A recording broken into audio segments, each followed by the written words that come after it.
Hello students, कैसे हो आप सभी। मैं आशा करता हूँ कि आप सभी स्वस्थ होंगे। मैं जाकिर हुसैन, असिस्टेंट प्रोफेसर, आप सभी के सामने एक बार फिर से एक नए वीडियो को लेकर हाजिर हुआ हूँ। आज हम इस वीडियो में राजस्थान लोक सेवा आयोग द्वारा आगामी कुछ दिनों में निकाले जाने वाली असिस्टेंट प्रोफेसर की भर्ती की संपूर्ण जानकारी के बारे में जानेंगे। इस भर्ती में कुल पद 1952 हैं। इसमें शैक्षणिक योग्यता क्या है, आयु कितनी होनी चाहिए, आयु में छूट क्या है, शैक्षणिक योग्यता में कौन सी छूट मिलती है, परीक्षा का पैटर्न क्या है, यह संपूर्ण जानकारी हम इसमें प्राप्त करेंगे। आशा है आप इसे अंत तक देखेंगे। सबसे पहले हम देखें कि कुल पद जो इस भर्ती में आने वाले हैं वो होंगे 1952 और इनकी अभ्यर्थना आरपीएससी को भेज दी गई है। हाल ही में विधानसभा में एक प्रश्न के उत्तर में उच्च शिक्षा मंत्री ने भी इस बात का जिक्र किया कि आरपीएससी को कॉलेज शिक्षा के 1952 पदों के लिए विज्ञप्ति निकालने हेतु अभ्यर्थना भेज दी गई है और यह विज्ञप्ति शीघ्र ही निकलने वाली है। हाँ, गोविंद गुरु जनजातीय विश्वविद्यालय द्वारा सेट का एग्ज़ाम भी 26 तारीख को है जो होने वाला है। इससे पहले ये एग्ज़ाम 19 मार्च 2023 को होना था, लेकिन 19 मार्च को एक अन्य एग्ज़ाम होने के कारण इसे खिसका दिया गया और 26 तारीख को होगा, जो सेट एक योग्यता है। इसके लिए असिस्टेंट प्रोफेसर की भर्ती के लिए सेट भी एक योग्यता, शैक्षणिक योग्यता में शामिल है। तो हम आगे देखें पहले, फिर बाद में देखेंगे योग्यता तो कि कुल पद किस विषय में कितने पद हैं। सबसे पहले हम देखें चित्रकला।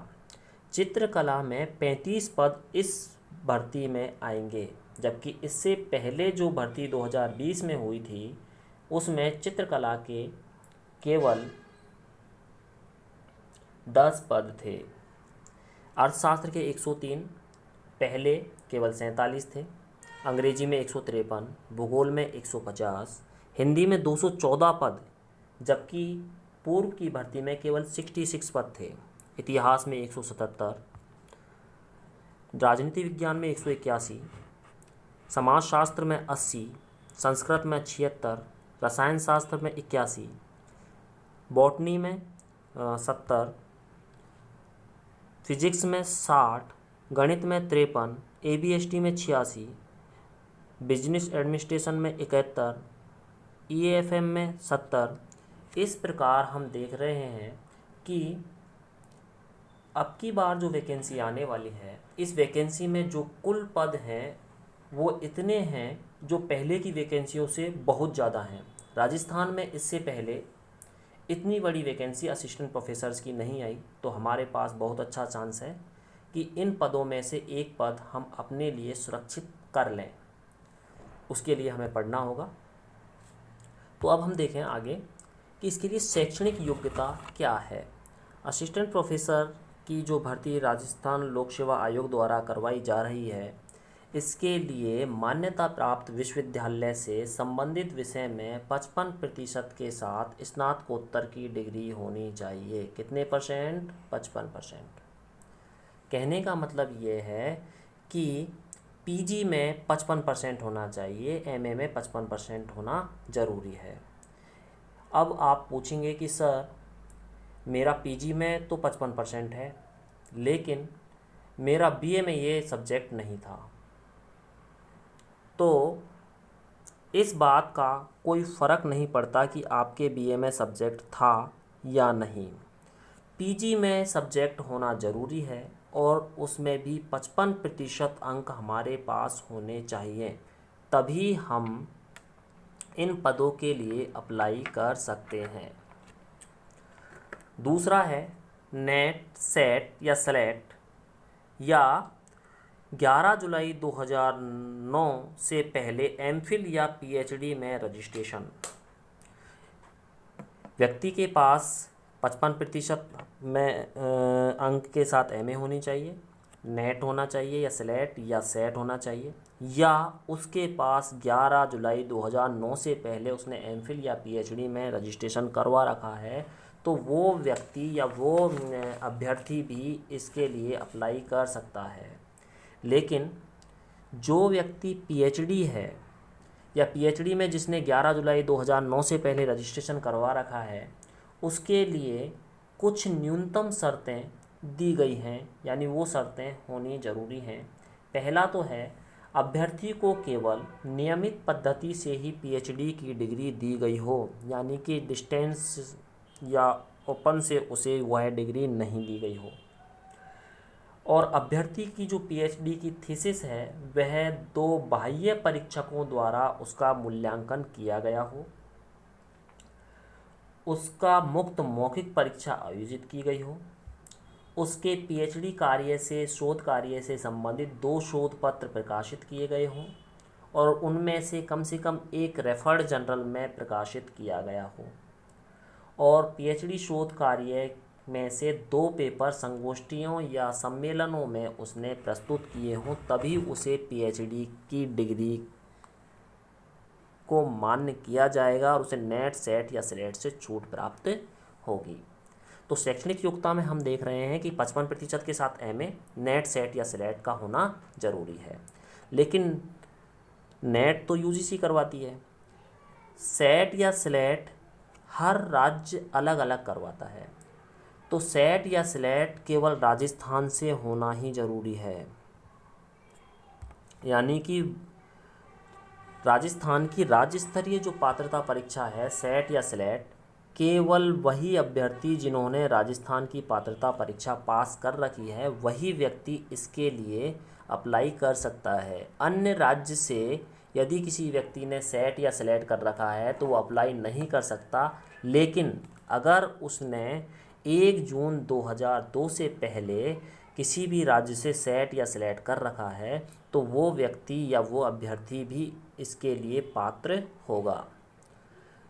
लेकिन 1 जून 2002 को शामिल नहीं किया गया है, यानी कि 31 मई तक ही उसके पास सेट की प्रमाण पत्र या योग्यता होनी चाहिए।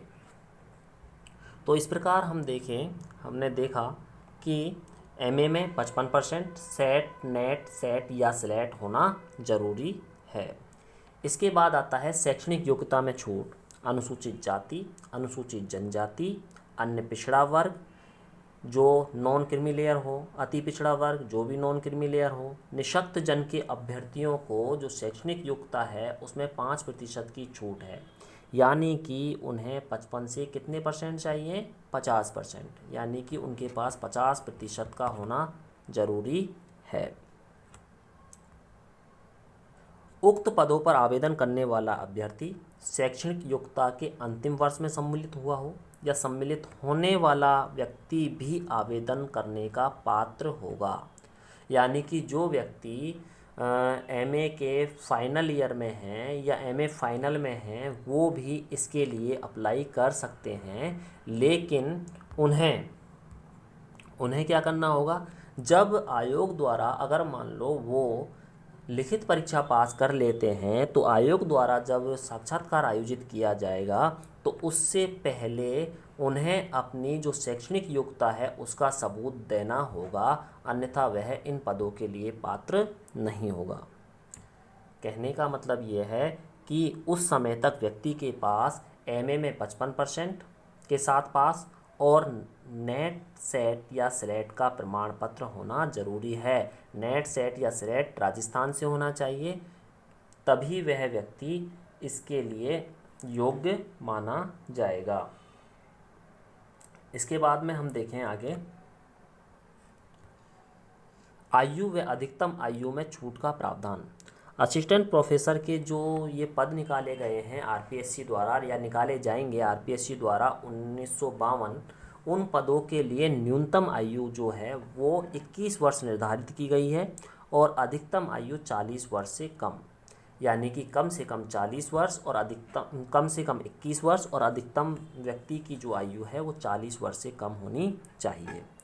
राजस्थान राज्य के अब अधिकतम जो आयु है, न्यूनतम आयु में तो कोई छूट नहीं दी गई है, लेकिन अधिकतम आयु जो है उस आयु में अभ्यर्थियों को छूट दी गई है। राजस्थान राज्य के अनुसूचित जाति, अनुसूचित जनजाति, अन्य पिछड़ा वर्ग, अति पिछड़ा वर्ग के जो पुरुष अभ्यर्थी हैं उनके लिए 5 वर्ष अधिकतम आयु में छूट दी गई है। यानी कि ये अधिकतम कितने वर्ष तक के व्यक्ति या अभ्यर्थी अप्लाई कर सकते हैं, तो उनकी आयु होगी 45 साल। यहाँ जो क्रीमी लेयर लिखा हुआ है ये क्रीमी लेयर नहीं है, यह है नॉन क्रीमी लेयर। अति पिछड़ा वर्ग के भी नॉन क्रीमी लेयर के जो पुरुष हैं उनको 5 वर्ष की छूट दी गई है अधिकतम आयु में। सामान्य वर्ग की महिला व राजस्थान राज्य की आर्थिक रूप से कमजोर वर्ग की महिलाओं को 5 वर्ष की छूट दी गई है। यानी सामान्य वर्ग के पुरुषों को कोई छूट नहीं है। सामान्य वर्ग की यदि कोई महिला है या राजस्थान राज्य के आर्थिक रूप से पिछड़े या कमज़ोर वर्ग हैं जो EWS के अंतर्गत आते हैं, उस वर्ग की महिलाओं को भी 5 वर्ष की छूट अधिकतम आयु में दी गई है। इसके बाद आता है राजस्थान राज्य की अनुसूचित जाति, अनुसूचित जनजाति, अन्य पिछड़ा वर्ग, अति पिछड़ा वर्ग की जो महिला अभ्यर्थी हैं उनके लिए 10 वर्ष की छूट दी गई है। यानी कि उनकी अधिकतम आयु कितनी हो सकती है? 50 वर्ष।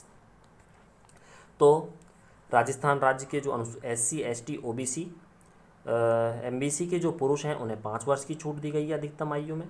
सामान्य वर्ग की महिला या EWS की जो महिला अभ्यर्थी हैं उनको 5 वर्ष की। राजस्थान की EWS की महिला अभ्यर्थियों को दी गई है, सभी को नहीं दी गई है।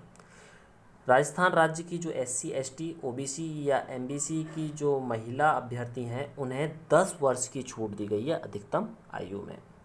इसके बाद देखें हम विधवा, परित्यक्ता जो महिला अभ्यर्थी हैं उनकी अधिकतम आयु की कोई सीमा नहीं है, यानी कि वो दे सकती हैं एग्ज़ाम, लेकिन रिटायरमेंट की आयु तो निश्चित है, तो उससे पहले ही उन्हें वो एग्ज़ाम देना होगा और पास करना होगा। इसके बाद आते हैं हम निःशक्त जन, यानी कि जो दिव्यांग लोग हैं या दिव्यांग हैं उनके अभ्यर्थियों को, सामान्य वर्ग के अभ्यर्थियों को 10 वर्ष की, अन्य पिछड़ा वर्ग या अति पिछड़ा वर्ग के अभ्यर्थियों को 13 वर्ष की, अनुसूचित जाति या अनुसूचित जनजाति वर्ग के जो अभ्यर्थी हैं उनके लिए 15 वर्ष की छूट दी गई है अधिकतम आयु में। यानी कि SC या ST का यदि कोई अभ्यर्थी है और वो दिव्यांग है तो वह 55 साल की अधिकतम आयु तक यह एग्ज़ाम दे सकता है। अब ऐसा भी हो सकता है कि कोई अभ्यर्थी महिला है, कोई अभ्यर्थी क्या है? महिला है।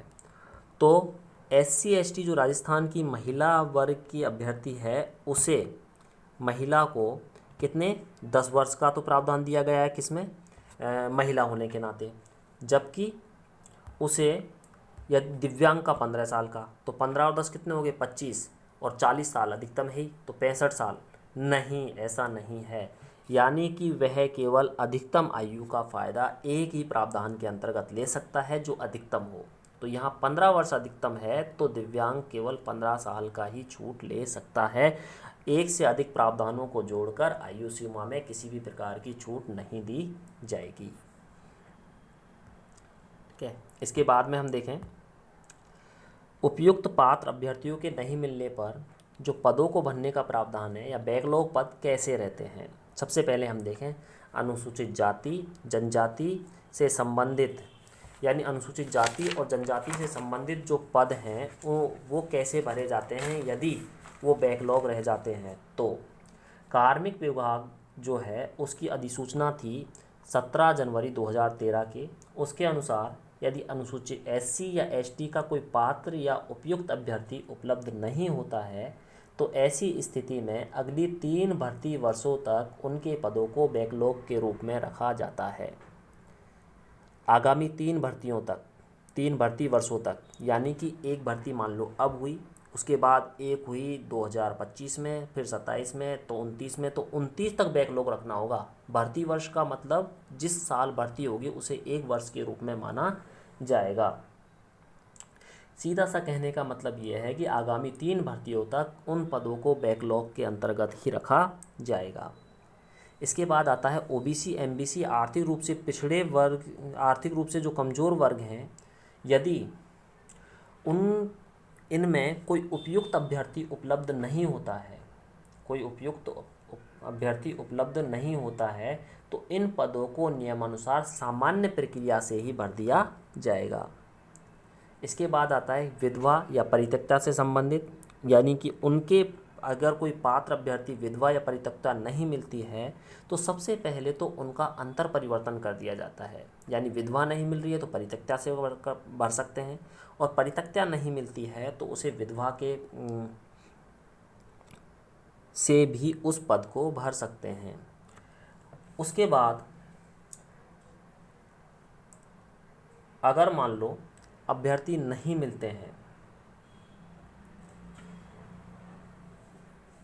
तो उसी वर्ग की अन्य महिलाओं द्वारा उस पद को भरा जा सकता है।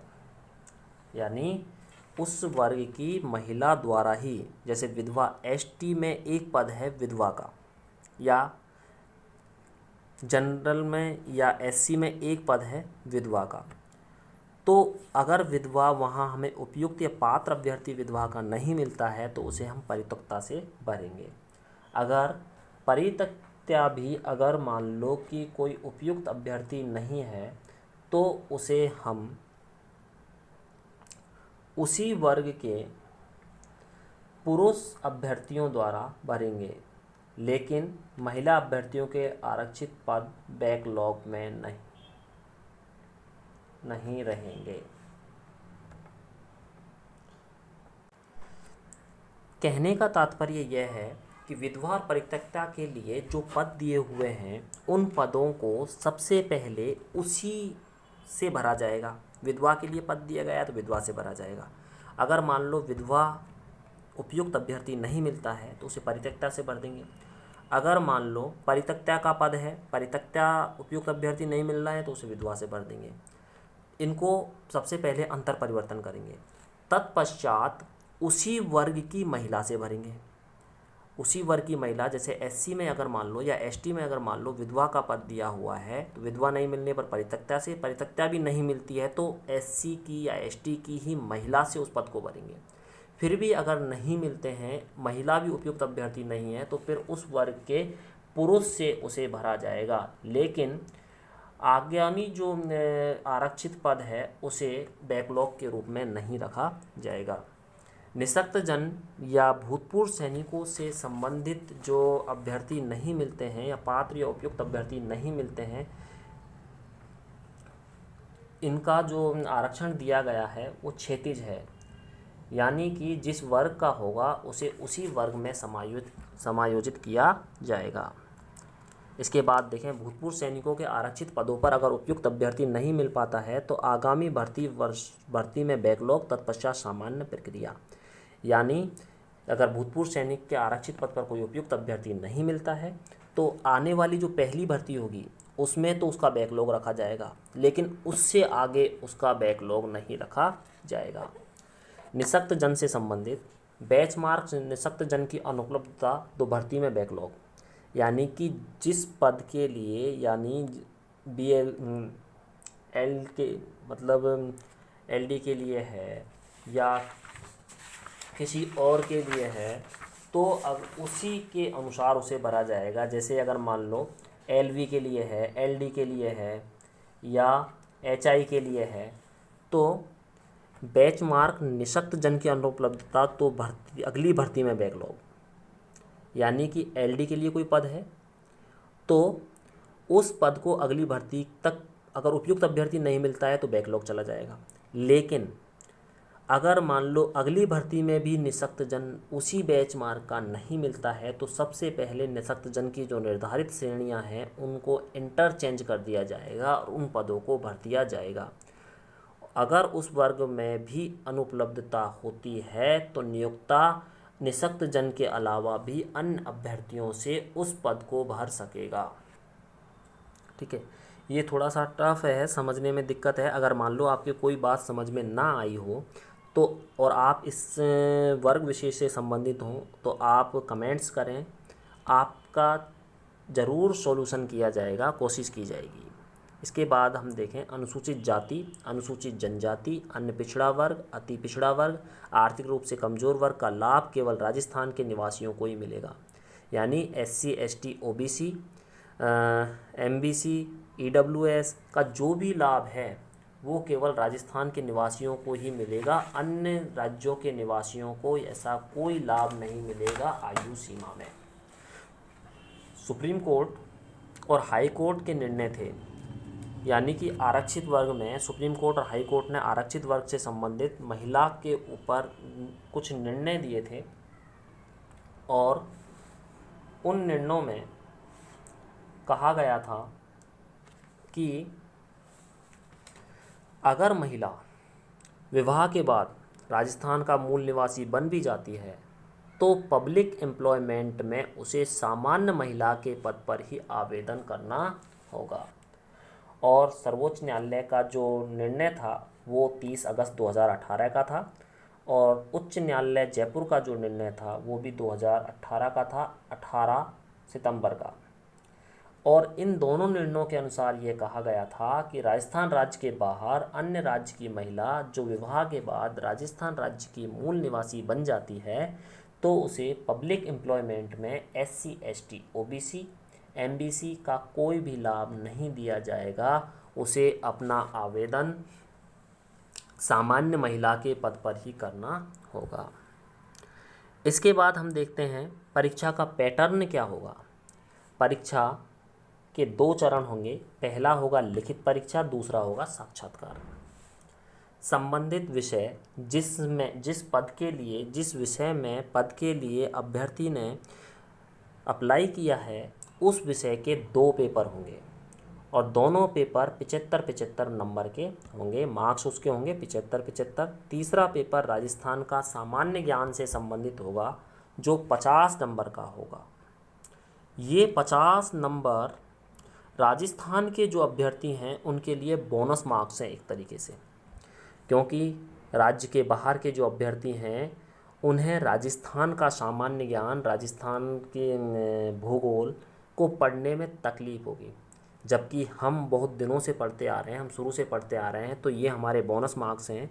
कहने का तात्पर्य ये है कि 50 में से जितने नंबर हम ला सकते हैं उतने लाने की कोशिश करें, क्योंकि ये सब्जेक्ट में तो लगभग सभी समान होते हैं, और राजस्थान के सामान्य ज्ञान में जितने नंबर ला सकते हैं वो हमारी मेरिट निश्चित करते हैं। पिछली 2 वैकेंसीज़ में देखने को मिला है कि 20 से 22 नंबर एवरेज नंबर हैं।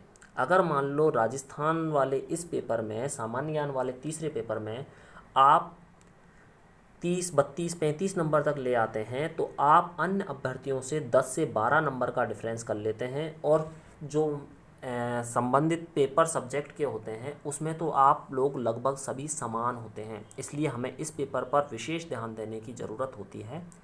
इस प्रकार कुल अधिकतम जो अंक हैं वो 200 होते हैं लिखित परीक्षा के, और 24 नंबर का साक्षात्कार होता है। इन तीनों को मिलाकर के यानी 224 को के आधार पर ही मेरिट का निर्धारण किया जाता है।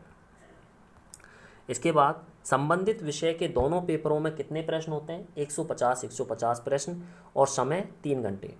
कहने का मतलब ये है कि 75 मार्क्स के 150 क्वेश्चन, यानी एक क्वेश्चन आधे मार्क्स का होगा। इसी प्रकार राजस्थान का जो सामान्य ज्ञान वाला पेपर है उसमें 100 प्रश्न होते हैं और उसका समय होता है 2 घंटे, यानी हमें 1 घंटे में 50 प्रश्न करने होते हैं। गलत उत्तर पर 1/3 ऋणात्मक अंकन का प्रावधान भी किया गया है, यानी कि इसमें नेगेटिव मार्किंग भी है। इसके बाद हम देखें वस्तुनिष्ठ प्रश्नों पर आधारित होगी। एग्ज़ाम आपका वस्तुनिष्ठ होगा। यह ऑनलाइन ऑफलाइन किसी भी मोड से हो सकता है। ये आयोग पर निर्भर करता है कि वो ऑनलाइन लेता है या ऑफलाइन। हालांकि पहले कुछ जो वैकेंसीज़ हुई हैं वो उन्होंने ऑनलाइन ही दी हैं।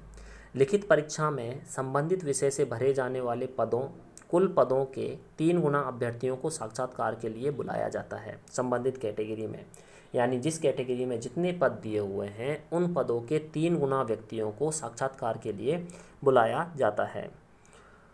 साक्षात्कार के बाद परिणाम जारी किया जाता है और उसके बाद आयुक्तालय स्तर से विभिन्न महाविद्यालयों में रिक्त पदों पर अभ्यर्थी को पदस्थापित किया जाता है। इस प्रकार हमने इस वीडियो के माध्यम से आगामी जो भर्ती होने वाली है असिस्टेंट प्रोफेसर्स की, उसके बारे में जाना। शैक्षणिक योग्यता एमए में 55%, विशेष वर्ग विशेष को कुछ छूट दी गई है 5% की। नेट सेट या स्लेट होना चाहिए, राजस्थान से ही नेट सेट स्लेट होना चाहिए। आयु, अधिकतम आयु 40 वर्ष और न्यूनतम आयु 21 वर्ष। परीक्षा का पैटर्न, परीक्षा 2 चरणों में होगी, लिखित और मौखिक। लिखित और साक्षात्कार, मौखिक मतलब साक्षात्कार, और लिखित परीक्षा होगी 200 नंबर की, साक्षात्कार होगा 24 नंबर का। तीनों को मिला करने के बाद ही अंतिम मेरिट का निर्धारण होगा। राजस्थान वाला जो पेपर है तीसरा लिखित परीक्षा का, वो राजस्थान के अभ्यर्थियों के लिए एक बोनस पार्ट है। इसलिए हमें ऐसा नहीं है कि हमें अपने सब्जेक्ट को कमज़ोर कर देना है, इसके चक्कर में हमें अपना सब्जेक्ट भी मजबूत बनाना है और इस पेपर को भी हमें मजबूत बनाने की आवश्यकता है। इस प्रकार आज के इस वीडियो में हमने असिस्टेंट प्रोफेसर की भर्ती के शैक्षणिक योग्यता, आयु, कुछ छूट के प्रावधान, आरक्षण और परीक्षा पैटर्न को जाना। आशा करता हूँ कि आप सभी के ये समझ में आया होगा और आप सभी जो भी अभ्यर्थी इस वीडियो को देखें कमेंट्स करें और कुछ चीज़ें जो आपके समझ में ना आई हों तो ज़रूर बताएं। ज़रूर आपकी समस्या को सॉल्व करने का प्रयास किया जाएगा। आपने वीडियो को ध्यान से देखा, इसलिए इसके लिए आप सभी का बहुत बहुत धन्यवाद। Thank you. आगे मिलते हैं। धन्यवाद।